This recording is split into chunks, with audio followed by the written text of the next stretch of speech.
Good evening and welcome to the East Brunswick Township Council meeting. Will everyone please stand as we salute the flag, remain standing for a moment of personal reflection. I pledge allegiance to the flag of the United States of America and to the republic for which it stands, one nation, under God, indivisible, with liberty and justice for all.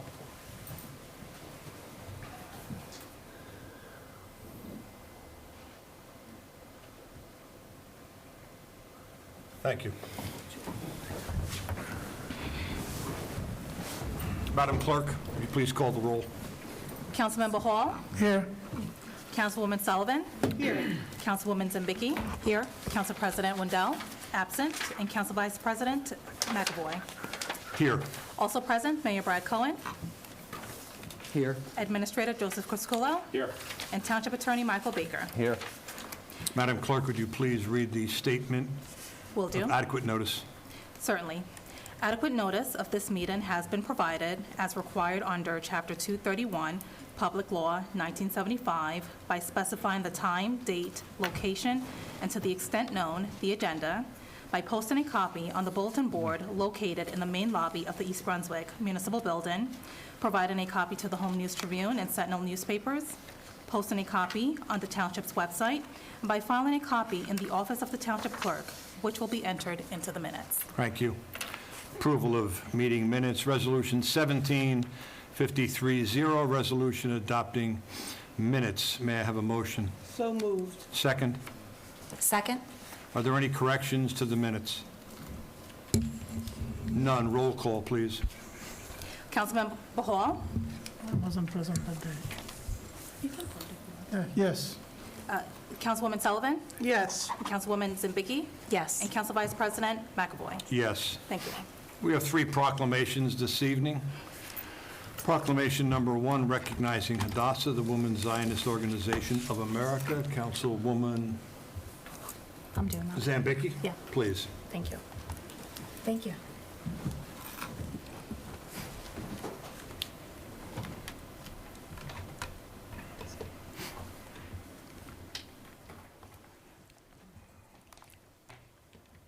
All right, good evening, everyone.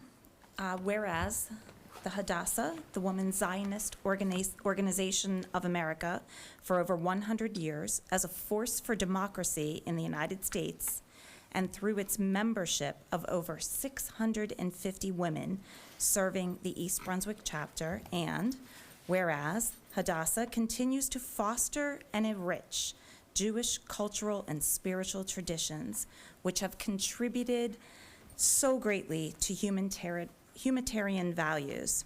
And whereas Hadassah seeks to intensify its extensive services on behalf of health education, youth programs, and the well-being of the people of Israel and the United States. And now, therefore, be it proclaimed that Mayor Brad J. Cohen of East Brunswick Township do hereby recognize Hadassah of East Brunswick for their many hours of service to this community and others, and encourage all residents to support this organization throughout the year. And be it further proclaimed, as we see right now outside, that Civic Center Drive shall be renamed Hadassah Drive for the period of November 14th to November 21st. Signed by Mayor Brad J. Cohen. Congratulations.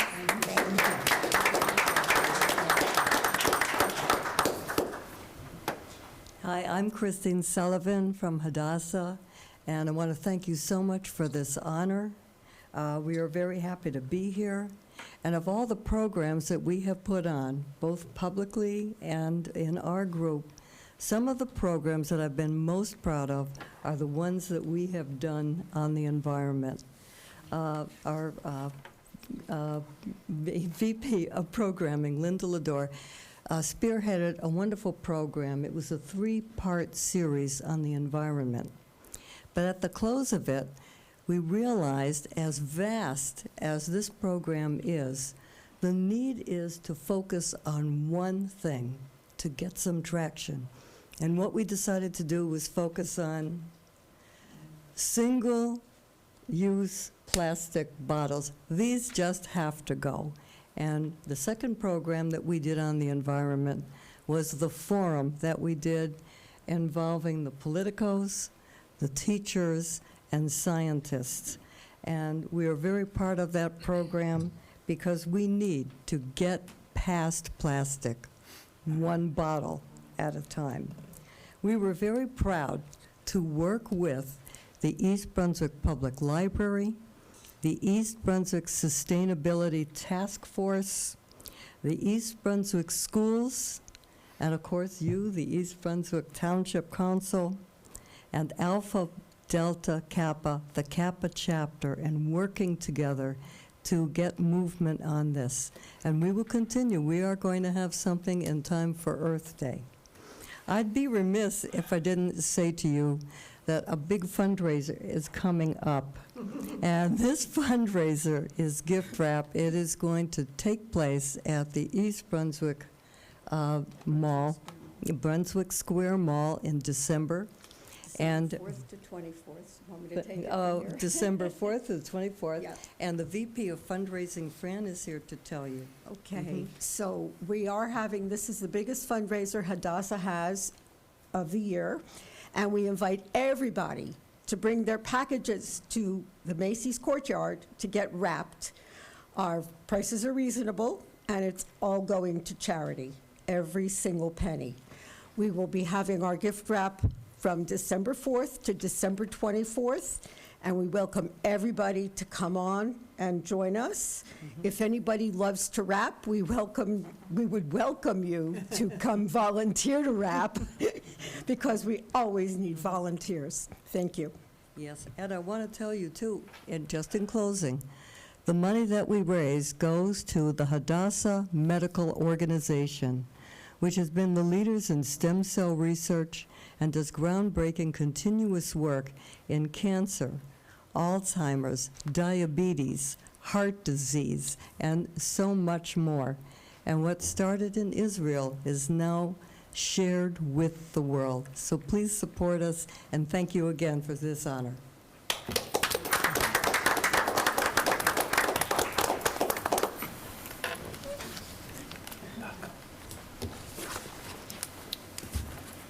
Proclamation recognizing New Jersey Federation of Women's Clubs Membership Week, November 14th through November 20th. Councilwoman Sullivan.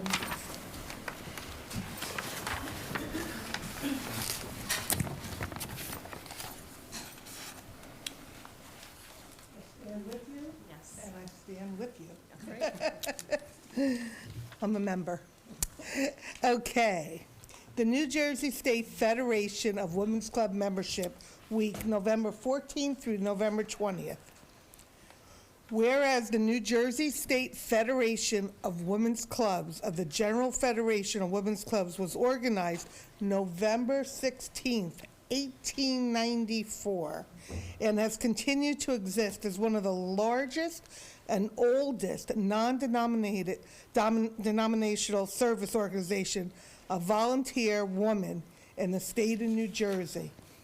And whereas the members of New Jersey State Federation of Women's Clubs of the General Federation of Women's Clubs throughout the 128-year history has worked in their communities to assist in activities such as founding the New Jersey College for Women, now the Douglas College, preserving the Palisades, and supporting the establishment of community public libraries, and have provided grants and fundings for Special Olympics, UNICEF Operation Smile, Autism New Jersey, CASA of New Jersey, appointed special advocate for children, and for the years 2022 through 2024 as a special state project, the Emmanuel Cancer Foundation, known as ECF, which provides New Jersey families facing pediatric cancer to place to term for comfort and support by the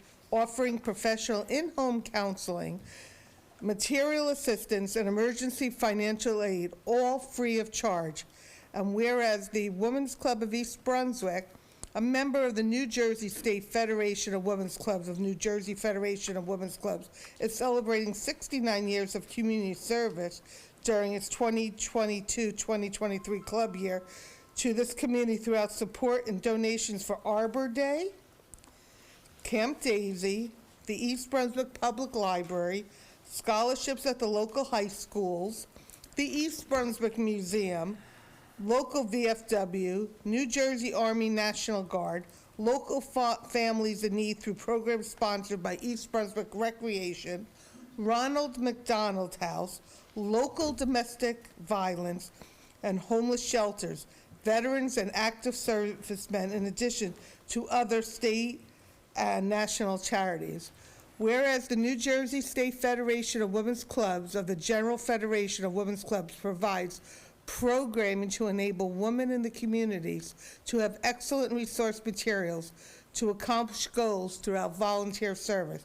Now, therefore, be it proclaimed that I, Brad Cohen, Mayor of the Township of East Brunswick, do hereby proclaim the week of November 14th through November 20th, 2022 as New Jersey State Federation of Women's Club Membership Week in recognition of many hours of service to the community and others, and encourage all residents to support the Women's Club of East Brunswick, and be further proclaimed that Civic Center Drive shall be renamed East Brunswick Women's Club for the week of November 21st, 2022. Given under my hand the Great Seal of the Township of East Brunswick, the 14th day of November, the year 2022. Signed by Brad J. Cohen.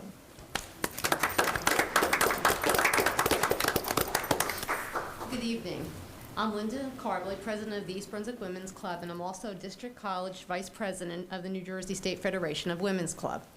With me, I have Laura, who's our second Vice President for membership, and I have, of course, Sharon, our wonderful member, and Lori Lax.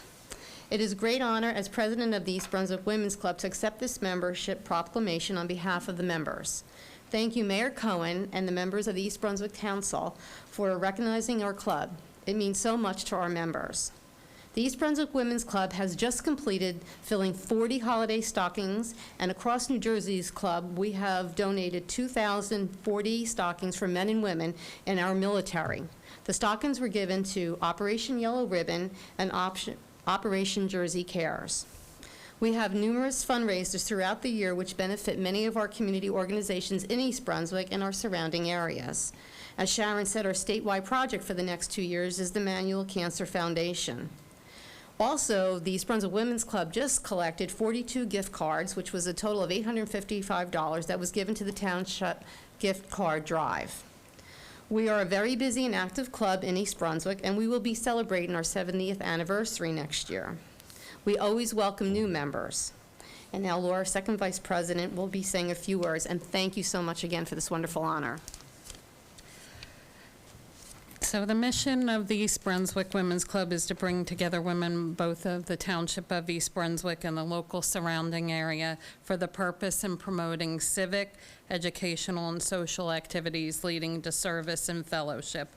Membership is open to women of any age who would like to make new friends, share talents, and have an interest in working towards enhancing the lives of others.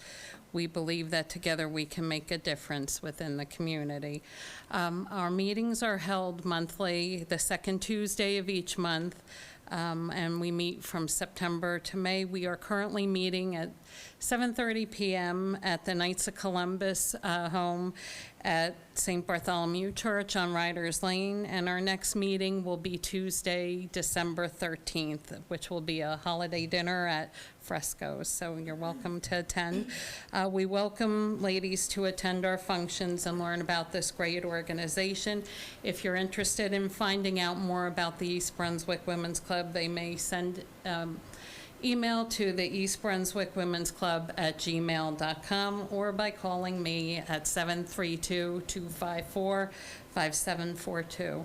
And again, thank you very much for your time tonight and for the honor you bestowed on the East Brunswick Women's Club. We truly appreciate it. Thank you.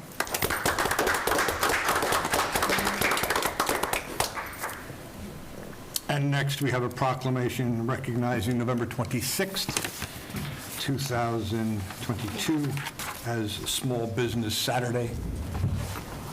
I will present the award proclamation. If anyone is here from small business, please join me.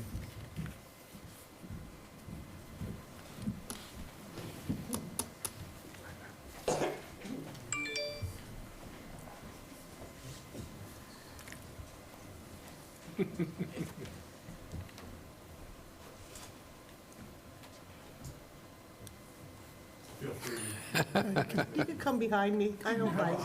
Go ahead.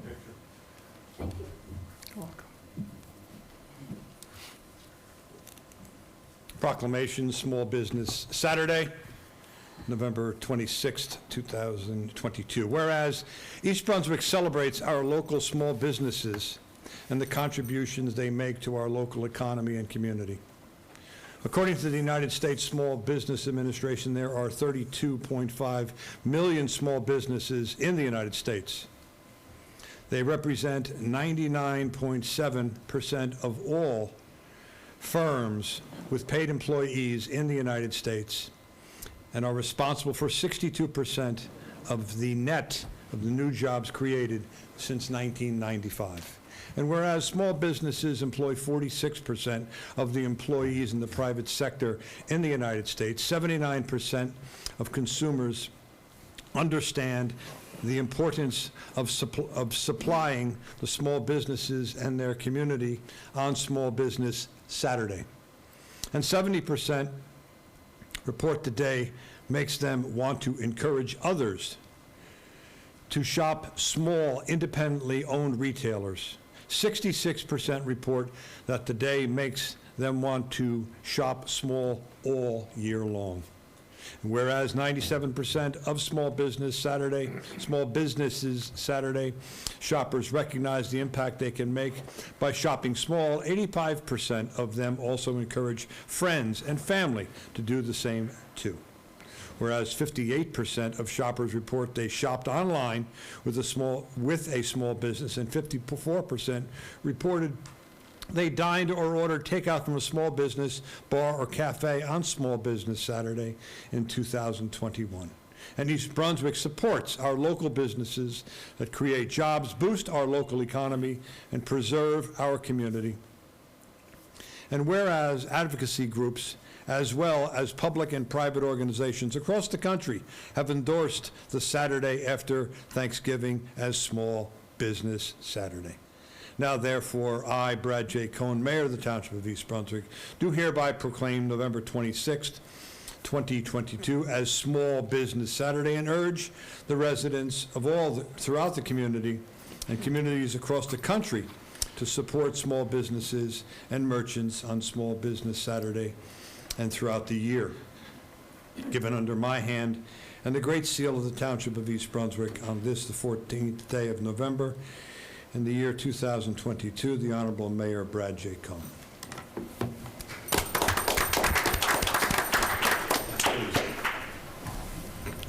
Thank you. On behalf of East Brunswick Regional Chamber of Commerce and its members and representing small businesses in East Brunswick, thank you, Councilman and Woman, and Mayor Cohen for recognizing us and giving us this honor.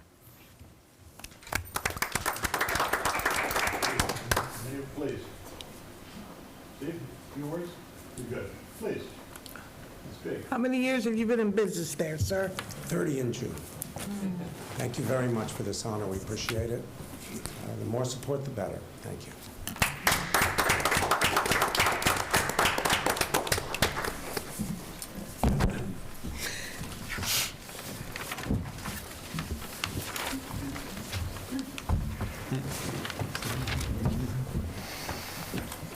Presentation discussion item, there are none. Agenda session, discussion only, none. Ordinance for second reading and public hearing, there are none. Let the minutes reflect that. At this point, we'll turn it over to Mayor Cohn for his report. Mayor? Thank you, Councilman. A couple of things. First, I want to congratulate those that are sitting here on the dais and Councilwoman-elect Winston for their victory this past week. It was a very busy week. The election seems at this point to have been so long ago already.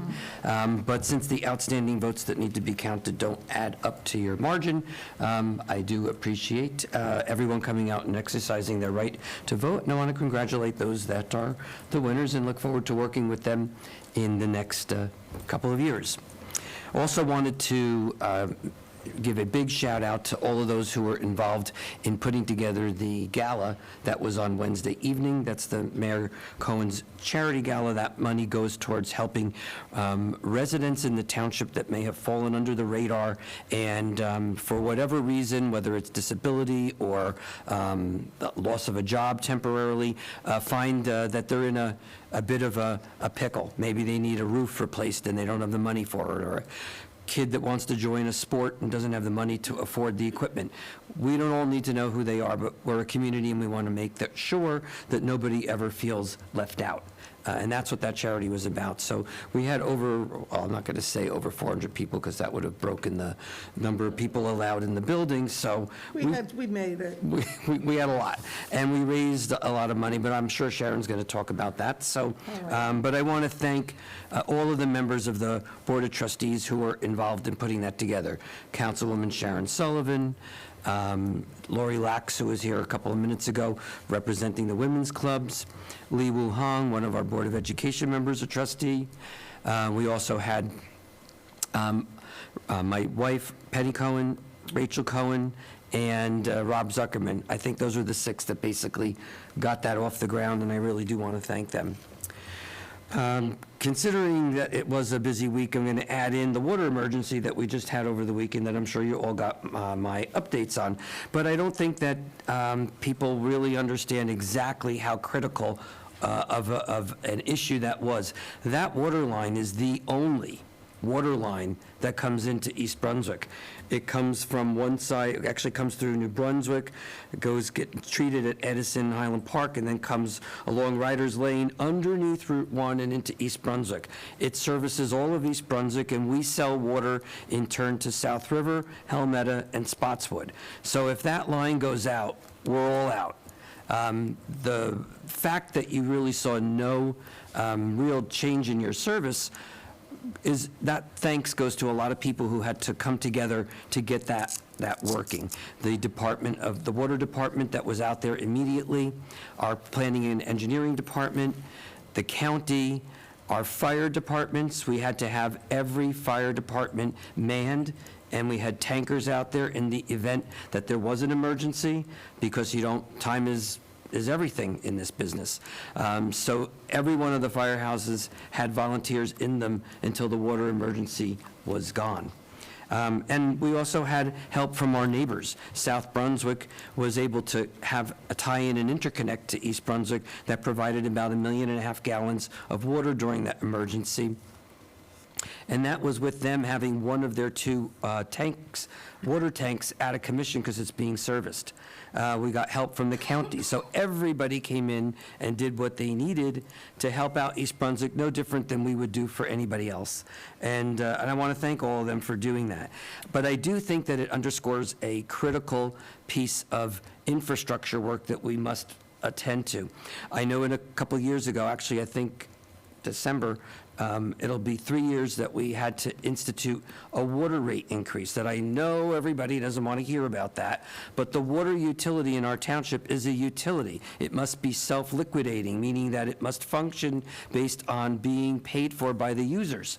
So I know everyone says, oh, yeah, I'm really not using that much water than I did before, but your water bill is a combination of your usage and the cost of the infrastructure. And in a state like New Jersey, where the infrastructure is old, those costs go up. So the main reasons for the water increases 3 years ago was the cost of water, which keeps going up, and some major improvements that we needed to do. One is already being done, which is the water meters that have been placed in people's homes. That continues to be done. We're about, from what I understand, 27% through with that, so we've got a little ways to go. But one of the other big projects, estimated at that time to cost $13.8 million, was a duplicate line for our main line that goes under Route 1. It is a 60-year-old, 30-inch pipe.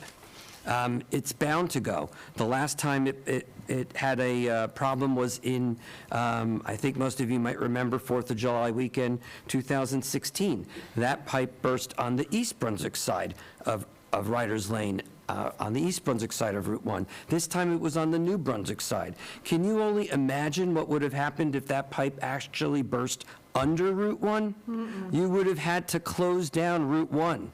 It is an interstate highway, and East Brunswick would have borne the cost. So one of the things that we clearly need to do is to invest in getting a duplicate line under Route 1. That's what that money was set aside for. Unfortunately, that was 2019 prices. I don't even want to think about what they are now. But we clearly need to work on that. So just want everybody to keep that in mind the next time you get your water bill. These are the things that we need to be putting our investments towards, and we need to build up the reserves so that we could bond for that and be able to pay those bonds over the course of time. Fourth, I wanted to mention that despite what you may be reading in the news about the cost of health care for the state health benefits this year are going up approximately, for the state health insurance, approximately 22%. East Brunswick, fortunately, we self-insure. We pay our own bills, so we are a fully self-insured plan. We do not use the state health benefit program, and so our costs being managed, I think, fairly well. We have a good sense of where our expenses are. We have kept controls over a lot of uncontrollable expenses, and our increase this year is going to amount to approximately 1.5%.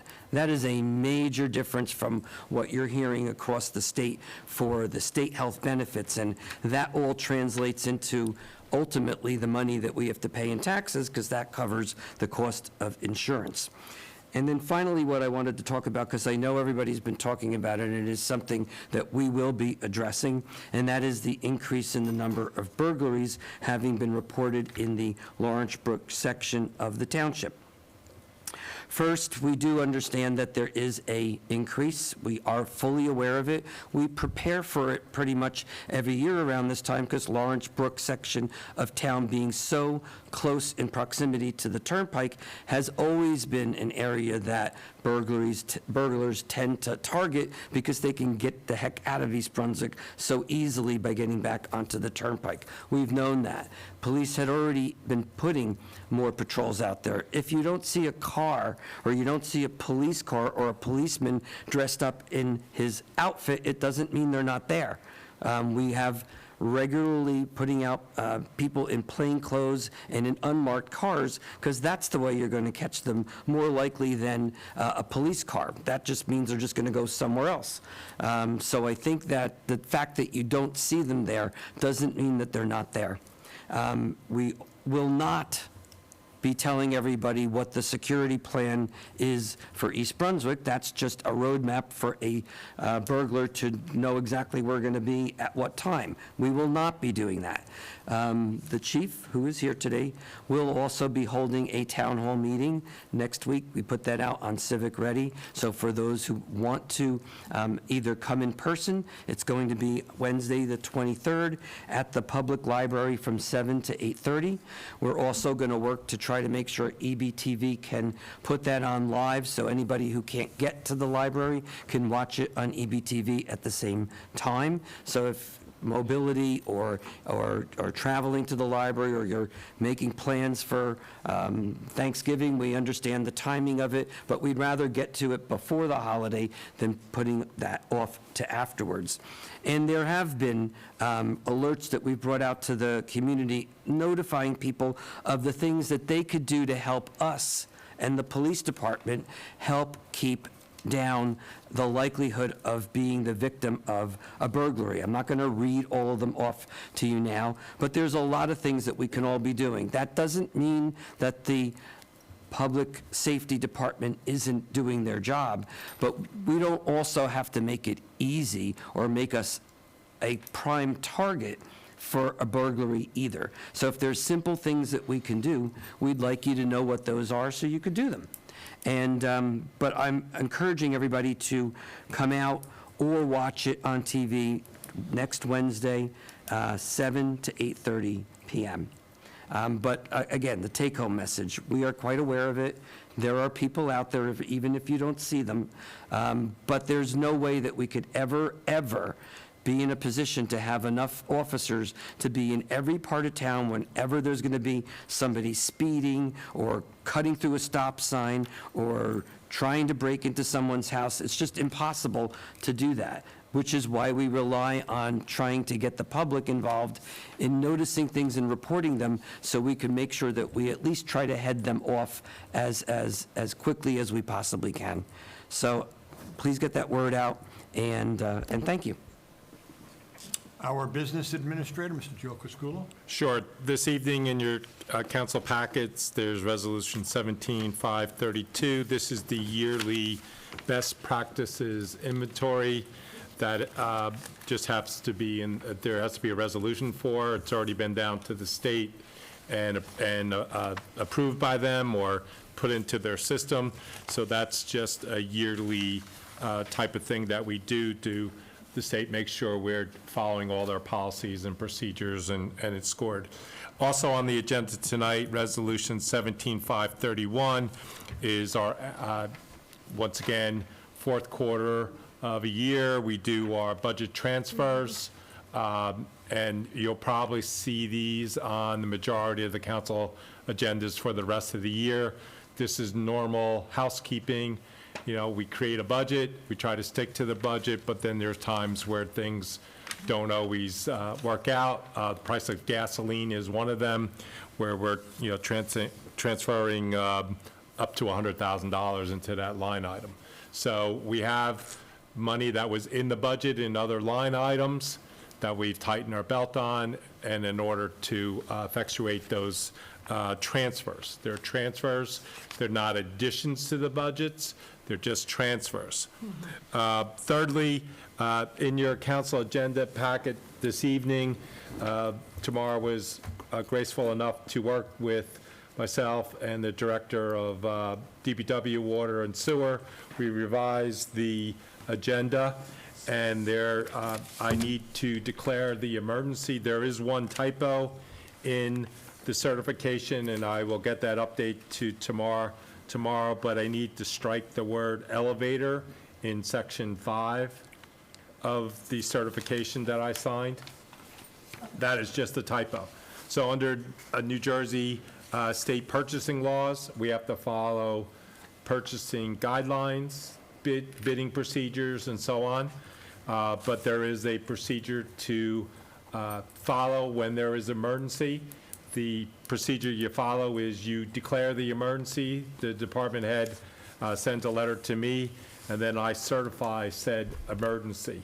So that is supposed to take place at the governing body meeting following the emergency. So that made it till today. And I'd like to thank Tamar for working with me on that, and Dan Losak.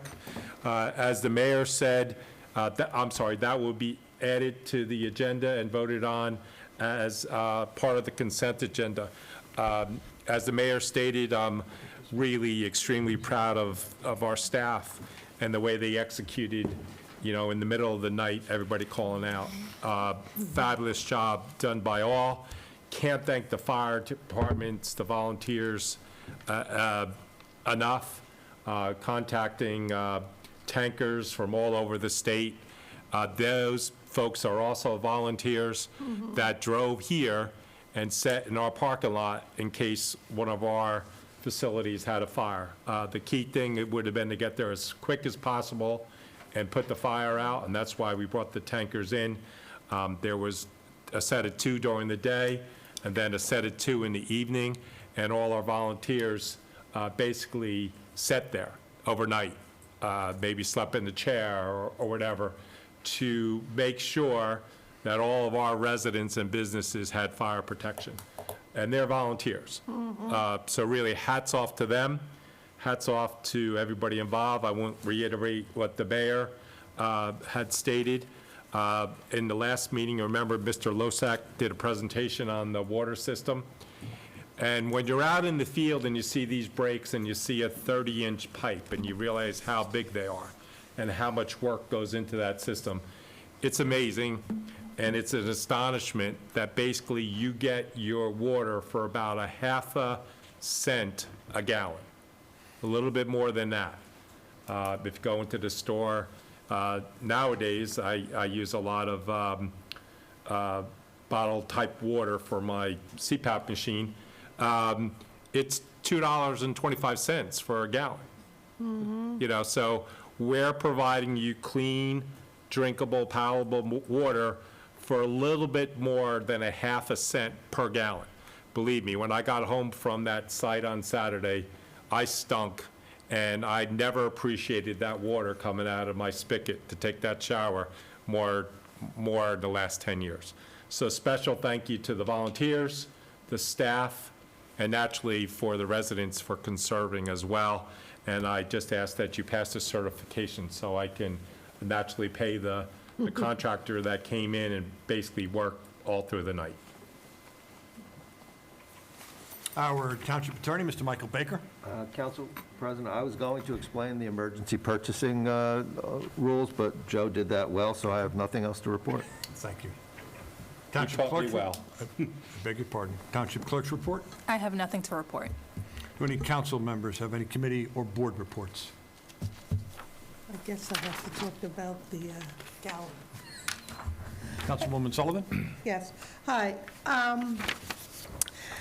The gala is a great event that everyone has a good time at, but I want to tell you a little bit more on what we have done.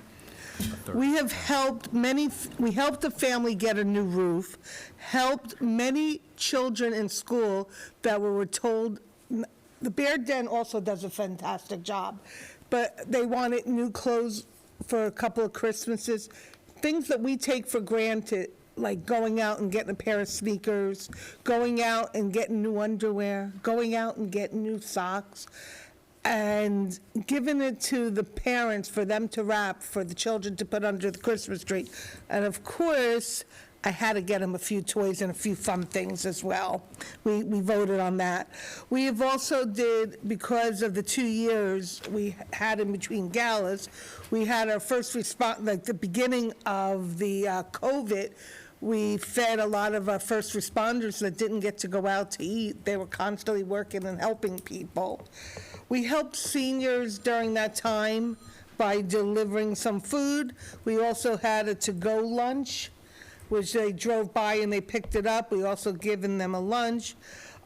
We paid hotel expenses for people that were homeless.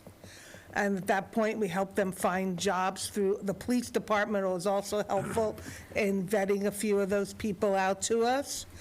And we've given them clothes and shoes so they could go out and think. We paid some bills for people that couldn't pay for it. We also helped the last 3 years. I know the Education Association also does the run for the vets. They sponsor it. We gave a little bit of a sponsor towards it. Also, we support the Department of Recreation's The Holiday Baskets, Lost Souls Project, and that's just to name a few. So if you know of anybody that's in need at any time during the year, they could go on. We have a very, very simple process. It's a grant, and we just have to have a paper trail. The only people that see that are the trustees. We never tell anybody. We'll drop it off through somebody else, or we'll drop it off on their front porch. So if you know of anybody, please feel free to reach out to the Mayor Cohen's Charity Fund. Thank you. Any other council reports? Thank you. Madam Clerk, would you please read our public comment statement before we open up the meeting to the general public? The public comment portion of our meeting is to allow the public to bring to the council's attention their concerns or comments. In accordance with NJSA 10:4-12A and the East Brunswick Rules of Council, the council asks the public to limit their comments to 5 minutes or less. The public may use this opportunity to question any item listed on the consent agenda and request that such item be removed from the consent agenda to be discussed and voted on separately. Only one member of the public should approach to speak to council at a time. The council will respect the public's time by refraining from any comment until the speaker has finished with their allotted time. It should be further noted that public comment portion of our meeting is not structured as a question and answer session. At the conclusion of the statements or questions from a member of the public, the council president, at his discretion, may choose to respond or not respond, or to ask administration to respond. If the questions require more detailed responses, the council president, or vice president, I should say, or administration may ask the member of the public to make an appointment with the appropriate township official during regular business hours. The township clerk will regulate the time during the comment portion of our meeting. Thank you, Madam Clerk. Is there anyone wishing to address the chair? Please. Please state your name and spell it. My name is Peter DiMatti. My last name is spelled D-E-M-A-T-T-E-I. And give us your address for the clerk. 177 Wyckoff Way West, East Brunswick, New Jersey. Thank you. Good evening, Mayor Cohen. Good evening, East Brunswick Council. Again, my name is Peter DiMatti. I'm a resident of the Club of East Brunswick, and I live at 177 Wyckoff Way West. I'm also the president of the Club Association. I'm here with community members tonight. We have 4 concerns that we would like to bring before the board. I'm going to actually skip ahead and do mine first since we only have 5 minutes. If I may give each one of you a handout that we've prepared. We're having a problem with the United States Post Office where we've been promised for the last 7 years that we're going to get new mailboxes because they were controlled by the post office. Over the last 3 or 4 months, through all the promises from the post office, we were told, no, now the post office boxes belong to the community. So it's going to cost us approximately $80,000 to replace the boxes. We're asking for your help to intervene and to help us deal with the post office because for the last 7 years, we've heard every excuse as they're in a warehouse in New Brunswick. The person who installs them is on vacation. We've heard every excuse in the world. I have letters, I have pictures. If I can give each one of you one, if I can. Bring them up to the Mayor and pass clerk. them over. Bring them to the clerk. Thank you. We keep on getting promises, nothing's being done, and now the post office is just telling us that the boxes belong to us. And as I said, I've been to the post office, I've spoken to the postmaster many, many times. They've told us that they own the boxes. They've sent us letters telling us that we can't do anything with the boxes, and now they're telling us they belong to us. And we are not a wealthy community. We're probably one of the oldest, 55 and older community in East Brunswick. And we just think it's very unfair that the post office is now becoming unable to deal with, and they're pushing it off on the homeowners. And as you can see, there are pictures and letters and of how poor our mailboxes are, and we've been begging for years. I've lived there 7 years, and from day one, I've been begging. Every time it rains, our letters get wet. You get a check in the mail, it's soaking wet. You get anything in the mail because they're on a slant or the boxes are broken, and they just keep on making promises. I actually go to the main post office up here on Cranberry Road, and they keep on making promises, and nothing is getting fulfilled. And, I mean, we need your help. As I said, we are not a wealthy community. We're an older community. We have older people. There has been a lot of turnover. We're getting newer people in, people that are educated and people who have decent jobs, and they're demanding that the board does something for them. And, I mean, we're in a community where we have over 500 voters, and we're asking for the mayor's office and our council to help us. Okay, we will look into that. We have your address, and we will get back to you. Terrific. Diane Spino is going to speak next.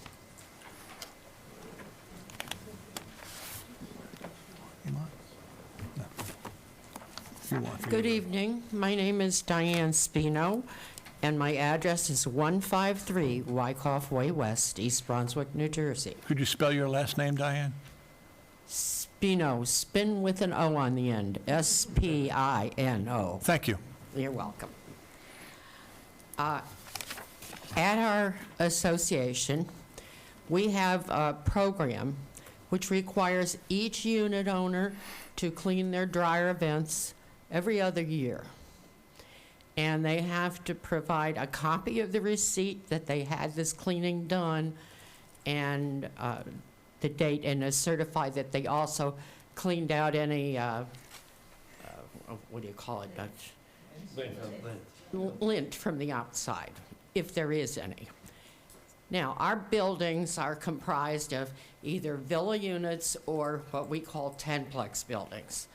The villa units are 1 story high and they're connected in various lengths. They all exhaust through the roof, so there's no bird cage or anything to clog up. The 10-plex units, most of them have bird cages. Some of them exhaust through the roof. Why, I don't know. The fire marshal came recently this month and inspected, but instead of sending violations to the address of the unit owner, he gave a whole stack of it to our property manager. Now, he's treating our association as though it's a cluster of apartment buildings that are not owned by individuals. Maybe it's easier that way to just lump them all together and drop them off at one person and fine one person. By the way, the fines are $1,000 apiece. And in addition to that, we got something like 65 violations. Not all our dryer vents. Not a single violation indicated the address. Yet, our addresses are clearly marked on all our buildings. There's absolutely no excuse for that.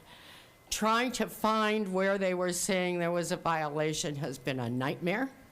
Reading these things and trying to figure out what the violation is also a nightmare. We need your help to resolve this issue. Now, if it's not resolved and the association has to pay, it'll probably require a special assessment of all of our residents. Now, I don't want to be paying somebody else's violation fine any more than anyone else would. But if this happens, you're going to see hell break loose from our residents, our owners. So, somehow we need you to work with whoever the fire marshal reports to and see if we could get this straightened out. And if there are violations, address it to the unit owner. If he can't find the addresses, I'll be very happy to hand walk him through and show him where the addresses are. Okay. I will leave you a sample of some of the violations so that you could see.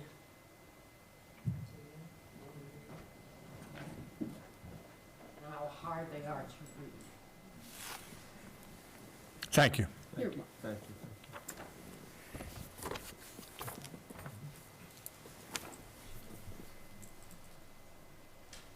And I really didn't want to come out here tonight because I just had a complete knee replacement last month and I'm not getting around too well.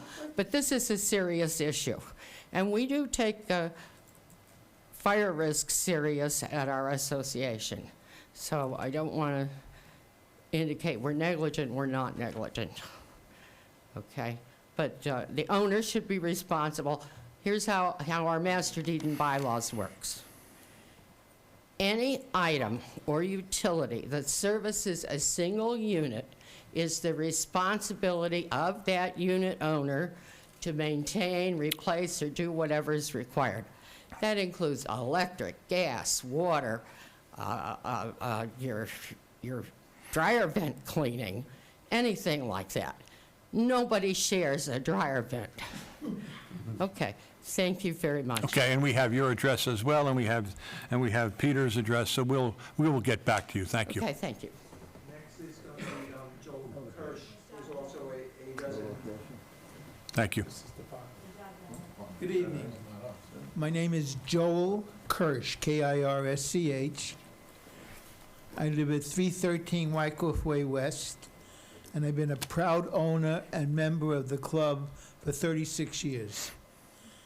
We take care of our things ourselves with less responsibility of the township. For instance, we pave our own roads, we do our own snow removal, and our landscaping and everything. We do get some reimbursement on snow removal from the township, but it's our responsibility. What I'd like to talk about is we're located on Cranberry Road, and then we're Evergreen Road, and then on the other side is the Veterans Way. And from Cranberry Road to our entrance on Evergreen, we have had very bad repairings of roads. With winter approaching, we continue to be concerned about the condition of Evergreen Road after snow or ice events have been in the past. We don't get repairs on that portion of the road. We don't get de-icing. We do get one shot through on a plow to clear the road, and then they disappear. And the icing has caused accidents on 4 different occasions with people sliding off the road into our fence. We have a fence around the entire community, and we ask that you place emphasis on this cleanup matter with a bit more salt and plowing efforts. We thank you for your consideration. Thank you. Thank you, Mr. Kirsch. Mayor Cohen, do you want to chime in on any of that? No, I think, Mr. Criscuolo? Is there anybody else from the club going to add another thing to the list so I could do them all at one? You wouldn't mind, Council President? Well, yeah, and then you can, Mr. Criscuolo, after, please. Thank you. We'll get them all done, right? Okay. And then you can take the floor. Here's the correspondence that has taken place, I believe, between the mayor and the association. Good evening, Mayor and council members. My name is Lydia Rodriguez, R-O-D-R-I-G-U-E-Z.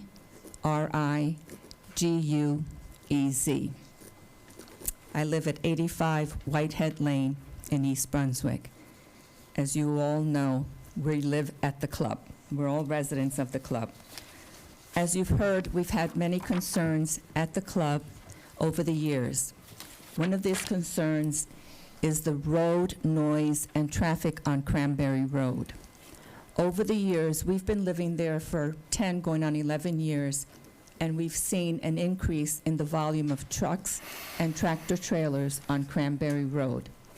My husband and I have visited his mother, my mother-in-law, in Monroe at an assisted living over the past few years, 2, 3, sometimes 4 times a day, and the traffic congestion on Cranberry Road was horrible. It was just unbelievable.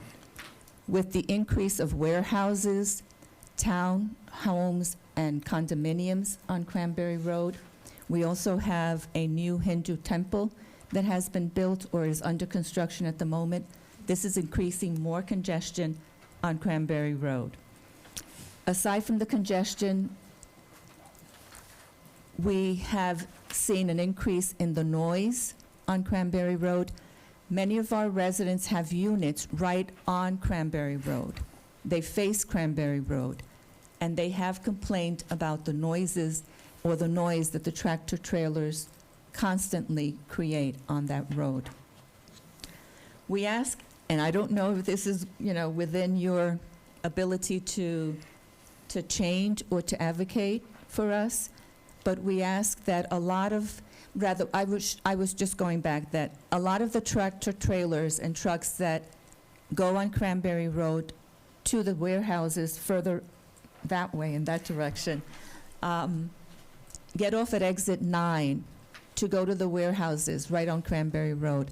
We ask, would it be possible if we or someone could put a weight limit on Cranberry Road for the trucks and tractor trailers to reduce the amount of traffic on that road. Instead of taking exit 9 and going on Cranberry Road, we asked, would it be possible to limit the traffic of trucks and make them go to exit 8A, which is closer to Monroe, in that area where a lot of the warehouses are located. Again, we're very concerned about this, and we ask for your assistance if at all possible. Thank you. Okay. Is there anyone else from the group?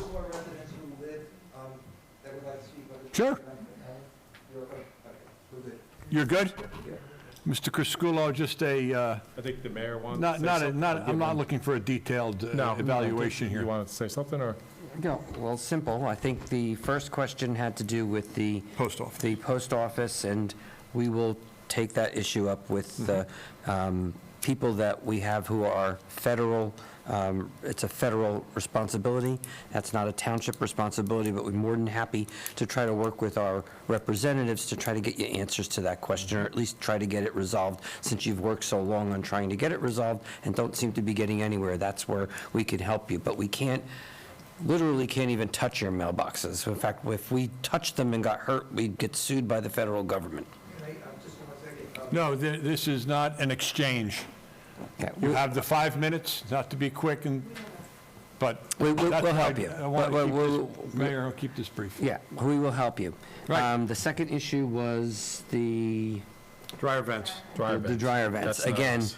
that's the fire department, separate agency, but we will work with trying to help you clear that up, because frankly, I agree. I think if it's an individual unit, it's something that should have been charged to an individual unit owner. I don't know how they've done it for the last, how many years has the club been there? This is the first time they've ever gone out there and done examinations of fire vents. So I think that we can resolve that by helping you get in touch with the fire department and get that resolved. The third issue had Road to do repair with the and plowing. plowing. Yeah, right, road repair, I do know that our planning and engineering department has Village as one of the key targets for next year's milling and paving schedule. So I don't know if we'll be able to get the whole road. It's a very large road, but we usually, when we do these repairs, we do them in parts, but we are recognizing that road does need some repair, and we will get to that.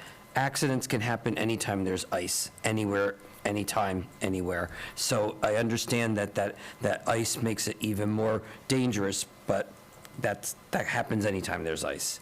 As far as the last issue, which had to do with it's a county road. The county controls what does and does not travel on that road.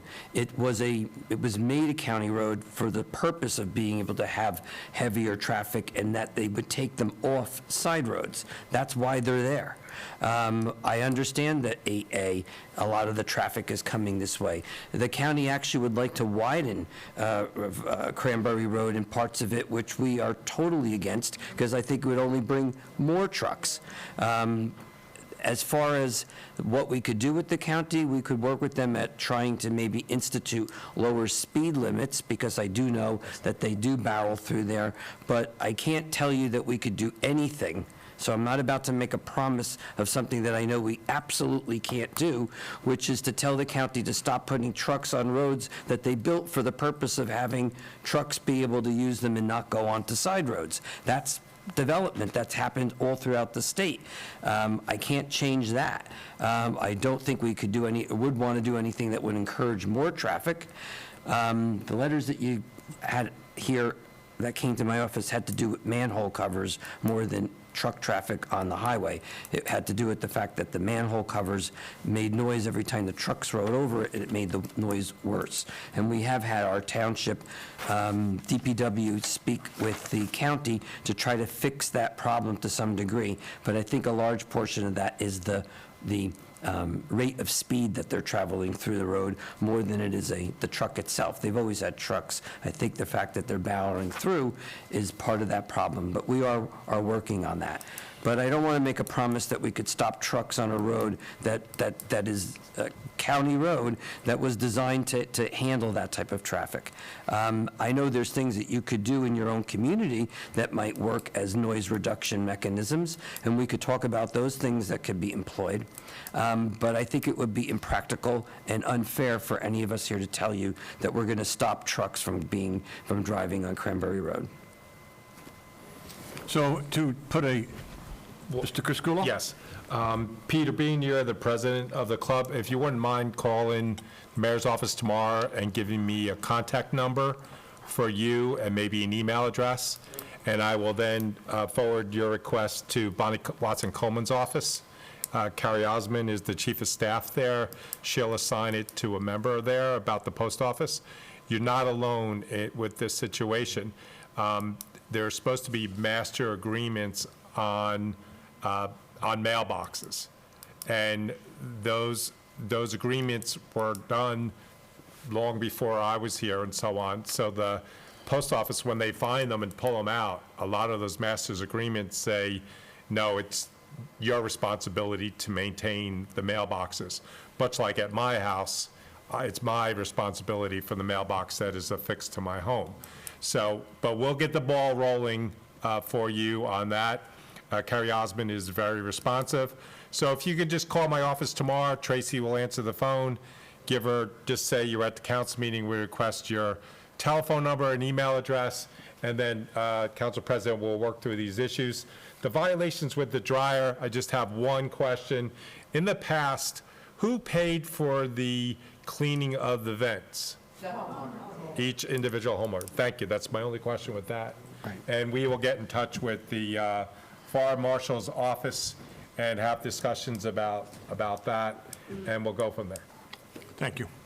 So, in summary to the group that came out this evening, it's a perfect example of how governance works for you. When you come out together, take the microphone, bring to our attention exactly what's happening in your community so that we, as the elected officials, can help you. It's pretty clear what Mayor Cohen just said in each one of the situations that you were talking about. Mr. Criscuolo talked about the ball getting rolling. Exactly. He took the communication information, and trust me when I say to you that he is going to get the ball rolling with regard to each one of these situations so that you'll be happy residents, and then you won't have to come out on a cold night to go to round two. Is there anyone else who would like to address the council this evening? Seeing none, I close the portion of the open meeting and move on to resolution which requires a separate vote.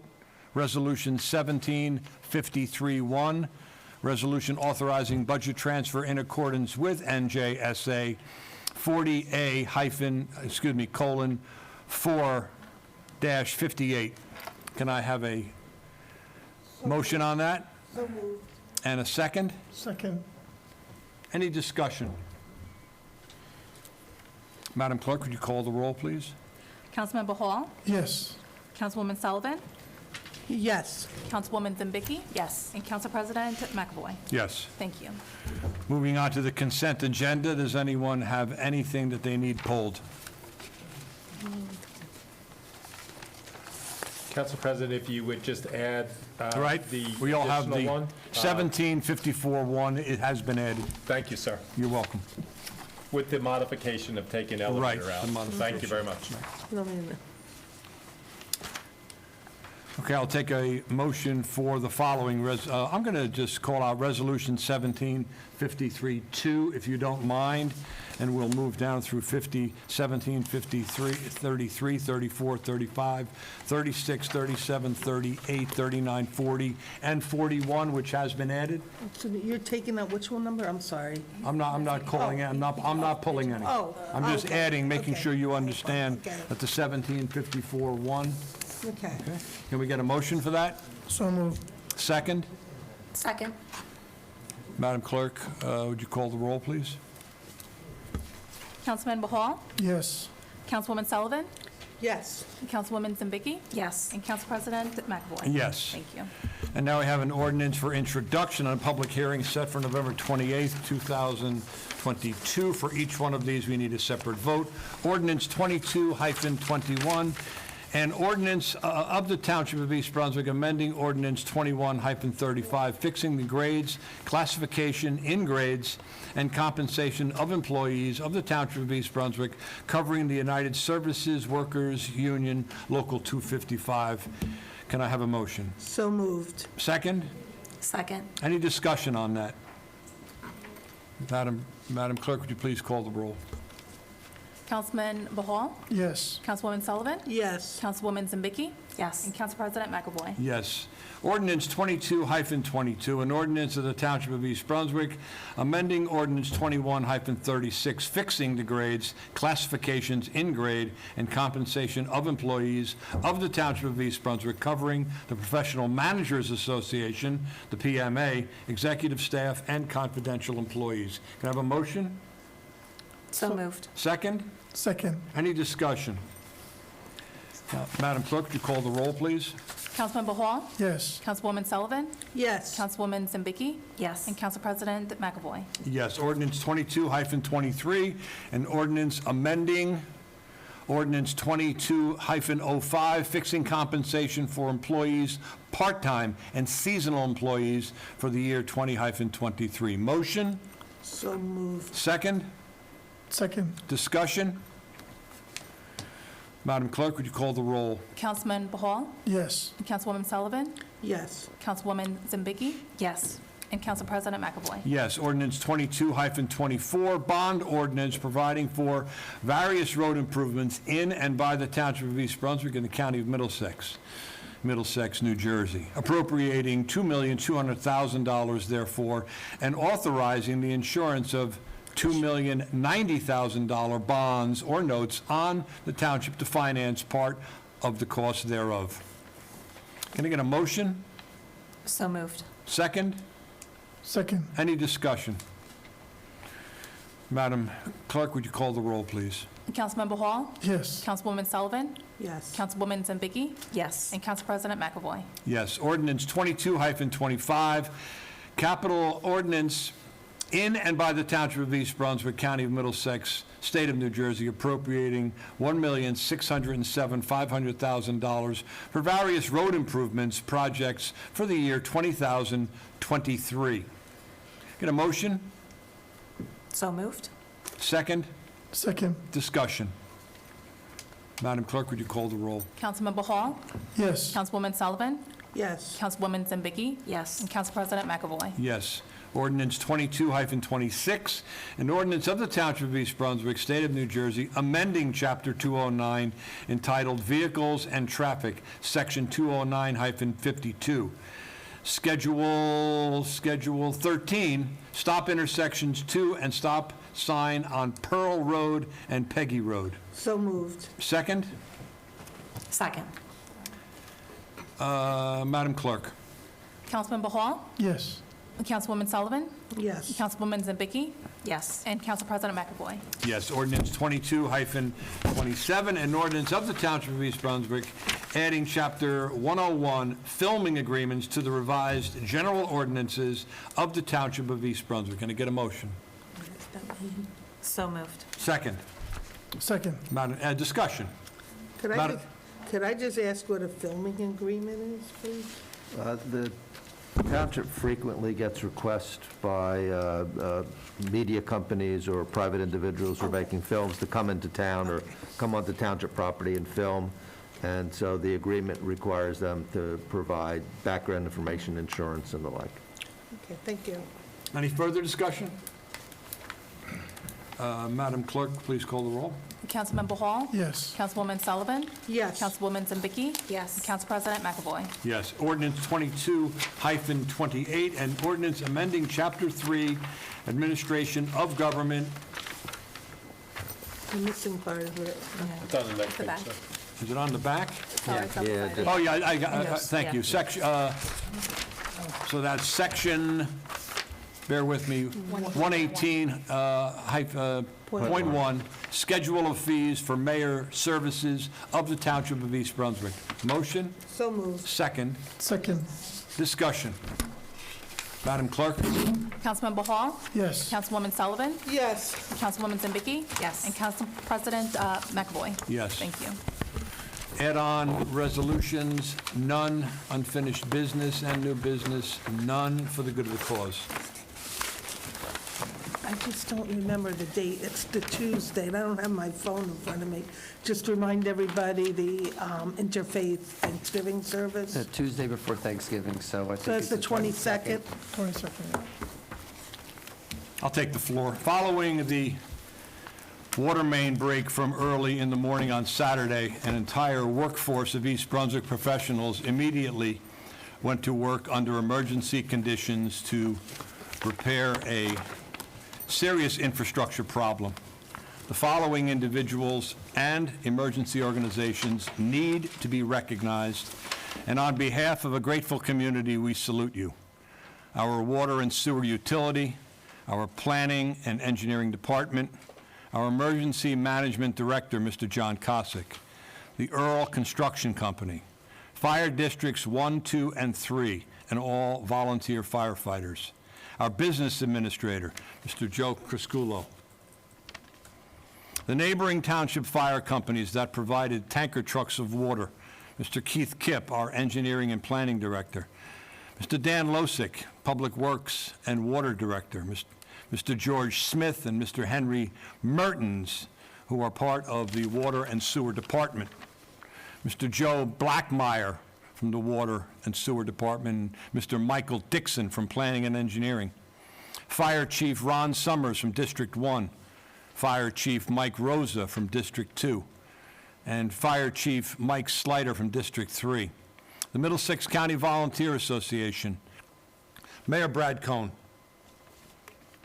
the East Brunswick Police Supervisors, the New Brunswick Police Department, our very own Police Chief, Mr. Frank Lasaka, East Brunswick Public Press Information Officer, Lieutenant Jason Fama, and again, an anecdotal final comment about our volunteer firefighters who manned their stations for 31 consecutive hours while the water emergency unfolded. Thank you. Lost my train of thought. Adjournment, can I get a motion? So moved. Second? If you can say by saying aye. Good evening. Motion.